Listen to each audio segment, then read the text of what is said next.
The crime scene here remains very active at this hour. As you can tell, police and investigators remain on the scene. Just to give you an idea of what we're talking about and what these guys have got to deal with tonight, we've got the official KSBR snow ruler with us. MoDOT says typically traffic like that along Highway 65 usually is anywhere from 60 to 70 decibels. That's roughly the equivalent of running a vacuum cleaner at about 10 feet away. Everything finally came to a close around 10:30 this morning in the parking garage behind me. That's money they simply couldn't do without any longer. In fact, an old top-load washing machine uses somewhere around 40 gallons of water. That's the equivalent of 8 of these big jugs. That's when he saw the suspect approach the older son on the front porch, and things took a drastic change. Well, Christine, it was this area this morning where the kids were walking down the sidewalk and it collapsed and they fell in just here behind me. That's just a few hundred feet away from the school. It was actually a passerby that saw the kids and helped them out. What should have been a typical walk to school was anything but normal for 11-year-old Jeremiah Williams. He just fell down, my head hit the bottom of that where you see the hole is. He and 4 other students from McGregor School fell victim to what the city is calling a crumbling infrastructure. The kids say they were on their way to school just like any other morning, walking down the sidewalk. That's when the concrete top gave in, breaking way in the middle and collapsing into the center of the storm drain. Springfield Street Superintendent Jonathan Gano says storm drains covered with sidewalk tops are not uncommon, but the overwhelming majority of the city's sidewalks sit on solid ground. He says this particular system is likely more than 80 years old, but feels more than age led to the failure. Just the mere fact that it collapsed in the manner that it did requires something very heavy to be on it. A lot heavier than school children. Engineer Wallace Mundham with Scurlock Industries says the way concrete is reinforced has changed greatly over the last few decades. Probably the reinforcing that was put in it at that time was adequate for what they were trying to do, but never intended to carry heavier loads or to last the time period that we're dealing with now. Nonetheless, parents say their kids won't be walking to school anymore because the incident could have ended much differently. I'm really just glad that it's nothing really bad happened to any of the kids. It's pretty minor considering that they could have died. There's also new information tonight on the connection between Johnson and yesterday's person of interest who may have witnessed the entire event. The mystery of who killed 30-year-old Sheila Johnson and her 11-year-old son Blake Johnson was still fresh on the minds of people living in Laclede County Saturday. Hard to believe we live in such a little town and so many people are friendly and everything, and then this happens and you just don't know what to think. Friday, the Laclede County Sheriff ruled the 11-year-old who attended Boswell Elementary School and his mother were both stabbed and beaten violently inside their home. How do you hurt a child? How do you hurt the lady in the first place? From what I've heard, that makes no sense. And then to leave another one, that's fine.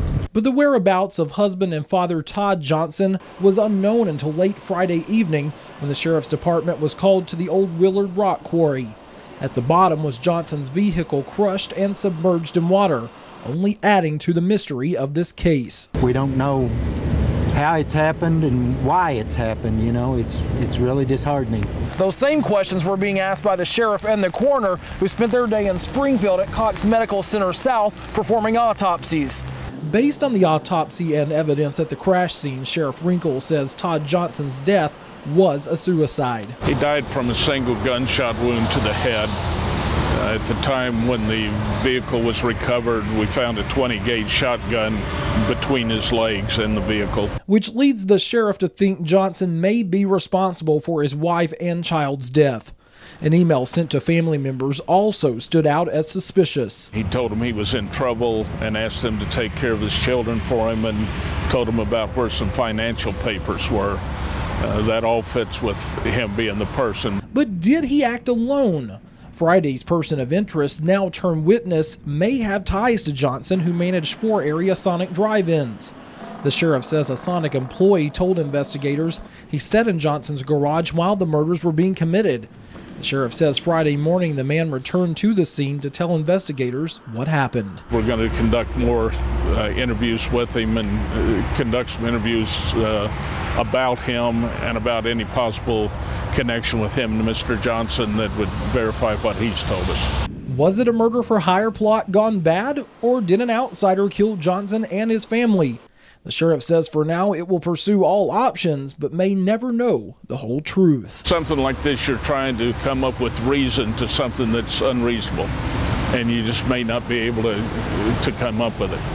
Sheriff Wrinkle says he wants the Missouri Highway Patrol to reconstruct the wreck to make sure there was no foul play in Todd Johnson's death before ruling out that he was killed by an outsider. Now, as far as any charges on the Sonic employee, he's only being classified as a witness at this time. In the studio, Will Carter, KSPR News. Everything came to a close about 3 p.m. this afternoon where I'm standing along County Road 85. That's when the 8-month-old was found just down behind me in the Spring River. But things really took a twist in this case earlier in the afternoon when police first told us the boy's father had been arrested. Saturday afternoon started with a press conference at 2. Carthage Police Chief Greg Dagnan said after hours of foot searches near the Salazar home, things took a turn Friday night when Salazar Sr. named a suspect who he said took his baby. We found this suspect that was alleged to have stolen this child, and he was pretty easily cleared of any wrongdoing. Which meant one thing: Salazar's credibility was now in question. If someone tells you a story that is believed to be true, and Amber Alerts are issued and people all over the state are looking for masked assailants, and we find out that is not true, there's obviously a reason that someone has deceived us. But that reason wouldn't be known until later Saturday afternoon. Neighbors have been telling us for the last couple of days that they didn't know a whole lot about the Salazar family because they'd only lived here at 227 Mound for just a few months. But we learned today that Eddie Salazar Sr. had actually been in trouble with the law on more than one occasion. Salazar Sr. was charged and served jail time for robbery, stalking, and property damage. But what happened Saturday could likely add more to that list. After more than 24 hours of searching, his 8-month-old son's body was found in the Spring River. The limb was in the river and the baby had washed up against the limb in the water. Jasper County Sheriff Archie Dunn said more than 2 miles of the Spring River were searched after Salazar Sr. spoke with investigators. He said this development would end the search and cancel the Amber Alert. I hate to say it's a relief, but we knew there was not going to be a happy outcome to this story.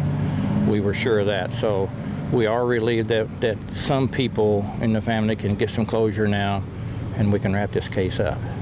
We're told the body of the 8-month-old is being sent off for an autopsy, but we're also told at this hour there could be more charges pending for Eddie Salazar Sr. in regards to this case, and we're going to bring you the latest details in this developing story as they become available. In Jasper County, Will Carter, KSPR News. It was built in 1983 and hosted hundreds of shows and brought tourism and revenue to the small town of Lampe.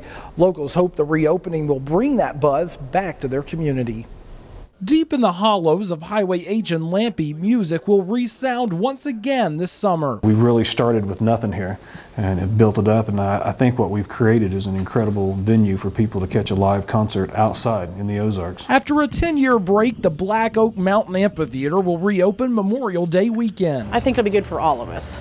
It'll bring, the restaurants will do well, the convenience stores will do well, the lake will do well, the motels will do fabulous because they'll have places to stay. Inside Bob's One Stop, $29.97. we caught up with Sharon Stimson, who saw her first show at the amphitheater when she was in her 20s. Met friends, had a good time. Everybody enjoyed themselves. It was wonderful. It was just great. She says while the Black Oak Mountain Amphitheater brings a lot of money to the small town of Lampe, it also brings a lot of big names. I've seen Beach Boys. They were there. Loretta Lynn was there. Willie Nelson. Several different people have played. The reopening of the amphitheater hopes to be just as spectacular. I think that ought to be just awesome. The lineup already includes acts like Creedence Clearwater Revisited, Foreigners, Styx, Kansas, REO Speedwagon, Lee Greenwood, and B.B. King, just to name a few. As far as the amphitheater's seating capacity is concerned, it holds 5,400 people here in the reserve seating area, but you can add another 2,000 to that up in the grassy general admission area. The amphitheater's manager, Stephen White, I think all these bands people are getting excited about, says the average ticket price will be between $35 and $55, but when you are seeing multiple acts per night, it breaks down nicely. There's an average ticket price of $60 for that Kansas Sticks Foreigner show. That's $20 a band for some great bands. So I mean, it's real important to me that I keep our ticket pricing fair. Crews are now working on the finishing touches. Fresh coats of paint are being applied to the seating area, and the stage was expanded to be even bigger. People in Lampe say they are excited to see big-name acts coming to their backyards once again. I don't know what the excitement is, but it's just like you're pumped, you're jazzed, you're going, they play 1.5 miles from my house. You can't believe it. It's just, I don't know. It's just the excitement is so much greater here. Gotta love it. If you would like more information, including the complete list of summer shows, we provided links to the Black Oak Mountain Amphitheater's website and its Facebook page. You can find both of those at KSPR.com. Live in the studio, Will Carter, KSPR News.